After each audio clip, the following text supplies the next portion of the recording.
today, a far cry from the ghost town of the 1990s.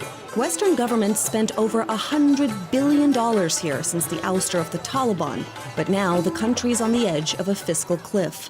Foreign aid covers more than half of the government's budget, and with NATO combat troops due to leave at the end of the year, it's unclear if donors will continue to spend. The fear is that the war economy could soon evaporate. This indicates that the flow of money has created a bubble economy, which is not sustainable. We can't live forever on something which is not real. And that certainly has hurt us because that led people to corruption. For a hint of what's to come, look no further than the Kabul skyline. The high-rises and pricey mansions are now monuments to a boom gone bust. Sales have flatlined and vacancies are on the rise. The average Afghan earns roughly $500 a year, but homes like this one used to easily go for $10,000 a month. The market was propped up by an influx of international organizations and their thousands of workers.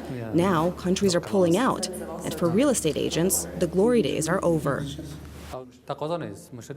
Business is terrible. The security situation has gotten worse, so my customers are all leaving. Everyone is too scared to invest because of the uncertainty. The collapse of the housing market is a symptom of a bigger problem. In the past 12 years, not international community and not the Afghan government itself has not made good plans in order to meet the needs of the society and the people. This is the big mess in the economy in Afghanistan. The production doesn't exist as it is needed, so everything we import. Finding products that are made in Afghanistan is surprisingly hard. Even the burqa is now an import. We buy these from China now. It's too expensive to make them the traditional way. Western aid projects were supposed to help make Afghanistan more self-sufficient. The U.S. built this industrial park at a cost of $7 million. But when we visited, we found that most of the businesses had folded.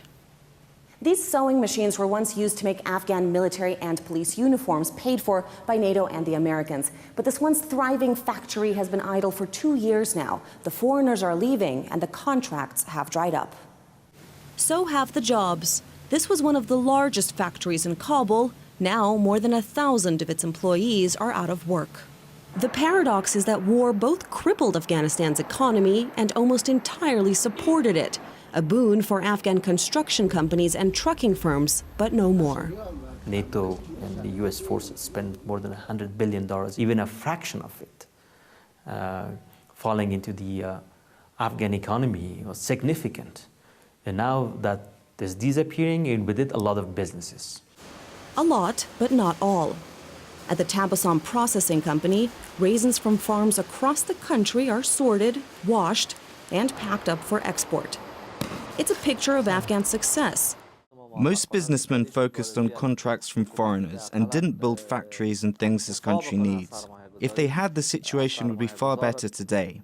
But the lack of security has made people afraid of long-term investment. Overcoming those fears is a massive challenge. More than a decade of easy money created an aid-dependent state rife with corruption. Afghans are about to get a new president, but people here know that he'll face the same old problem. Just how to revive an economy after its financial lifeline is pulled for good. Kafanov, RT, Kabul.